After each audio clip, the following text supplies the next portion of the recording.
I got a phone call recently from someone who was in extreme distress. I could literally hear the terror and fear in his voice. But what the caller shared with me is that they are getting a divorce, the wife panics, and both of them are currently under house arrest. Hello friends, welcome back. It is a great day in South Florida. However, I have felt like I'm under house arrest for the last few days because the weather has been so bad. It's been gray, overcast, rainy, and high gusts of wind. And truthfully, I'm so desensitized by the warnings that come up on the phone that I completely ignored the tornado warning that was issued. Because I live in Florida and we don't get tornadoes, we get hurricanes. So I'm totally prepared for that. But I ignored the tornado warning, which probably was not very smart. But I don't think I'm unique in thinking that that will never happen to me. And while I got lucky this time, unfortunately, Panama City was not so lucky because a tornado ripped through Panama City and the housing market is literally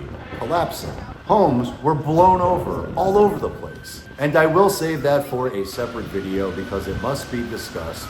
And the legislature right now is talking about the epic condo disaster that Florida is facing. And they're pushing some new legislation, which we got to talk about in a separate video. So please stay tuned. If you find value, subscribe to the channel. And yes, I'm going to talk about the house arrest story. But I can't ignore that there's been a huge increase in people who are living paycheck to paycheck. There has been rampant greedflation all over the housing market everywhere. People are getting financially squeezed from every possible angle there is. And I apologize that I didn't bring this story to you sooner, because I just noticed that Michael Bordenero did a video about something similar to what I'm going to share fairly recently. And his video was that the housing market is so messed up that people can't even get divorced. And he's not the only one talking about it. I've seen lots of other creators talking about the exact same thing. I'm curious, what do you think? Are people really trapped in their homes and they can't get divorced because of it? And let me be abundantly clear, I'm not talking about myself, and I don't know what people are doing. But I can share the story now about the couple who called me. They're getting divorced, the wife is panicked, and they're under house arrest. It is not uncommon for people that I know, people who know me from the community, or people in my local market to call me up and tell me that they need to sell their house. Or they call me up to tell me they want to buy another house. And unfortunately, some of them are going through financial challenges, and some of them are getting divorces. So I'm not inexperienced in dealing with people who are going through a challenging time or getting a divorce. I know exactly what to do and how to help them. But I also know that part of that workload is going to be playing mediator, playing arbitrator, playing therapist, doing a lot of heavy emotional lifting so that they don't have to fight. Because normally by the time they've called me, they've already settled all of their issues and the divorce attorney has mitigated all of those challenges. But that's not always the case. And so in this particular instance, obviously I did not know what I did not know, but I definitely need to share the story because it is so unique. Unless I'm wrong, I don't know. Maybe this happens all the time. If it does, please share with me what your story is or what you've heard about, because I'd love to know. And while I knew I was stepping into a volatile situation, I didn't exactly know what I was getting into. But I listened to what he had to say, and I agreed to go meet with them. I was prepared to roll up my sleeves and do what must be done to get them what they want. But I was absolutely floored by what they actually wanted. Because for the first time ever in the history of, I think, real estate in general, the homeowners, the sellers, the people who typically want the most money for their home, they typically want me to find them the one buyer on planet Earth willing to pay more than anybody else, no matter what. These folks were completely different. They wanted the exact opposite. Not only did they want me to sell their home, they refused to have it listed in the MLS, and they didn't want the most money possible. Each of them wanted to ensure that the other got the least money possible. And normally when I agree to work with a seller, there are normally requirements and guidelines around what must happen in order for me to do my job the right way. The home has to be presentable. It has to look and feel a certain way. It needs to be buttoned up and presented well in order for me to do my job. And of course, I'm going to need to have access to the home on demand in order to show the home. But because this was someone that I knew, and because this was someone who lives relatively close, and also because they insisted I could not accept a completely lowball offer, which would have a material impact on their neighbors who they like, I wasn't allowed to have somebody come in and steal the home. I just had to guarantee that each of the parties got the least money possible so they could continue to hurt each other.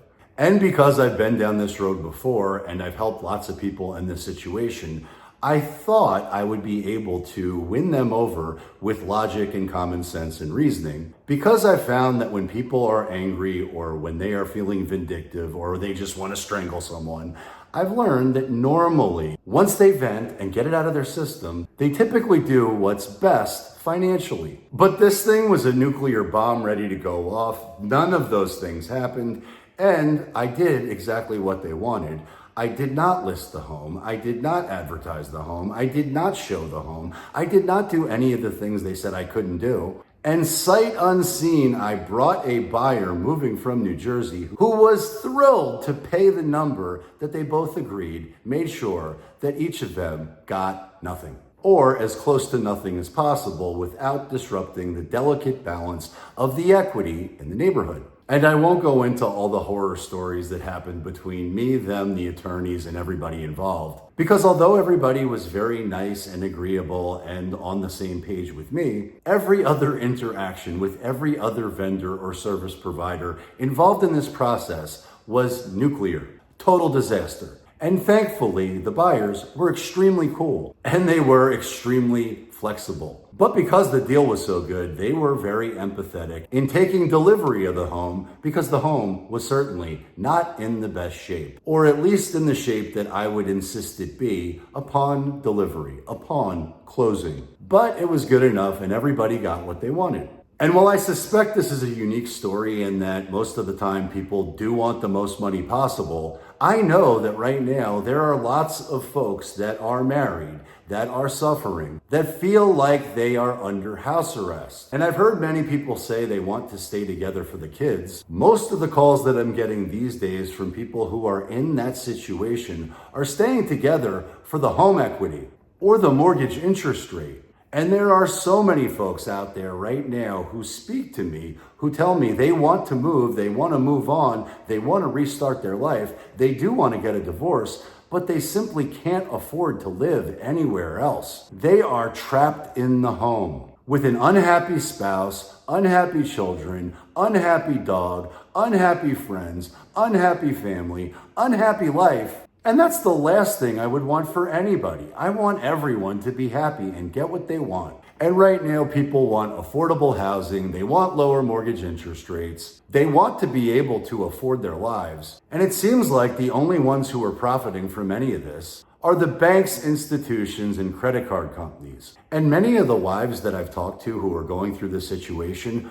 are in total panic mode because they're afraid they're not going to be able to take care of their kids the right way. And when rational people who might really not like each other start to run the numbers on what alimony and child support and giving away half of your net worth actually is, many of them opt for misery and living suboptimal, miserable lives. But the last thing I want anybody to do is live a life of house arrest. But volatility season is here, my friends. And if you want to know what's happening right now in the markets, then please check out my free Patreon, which is linked down below. And if you're tired of lowball offers, then please click the link up above.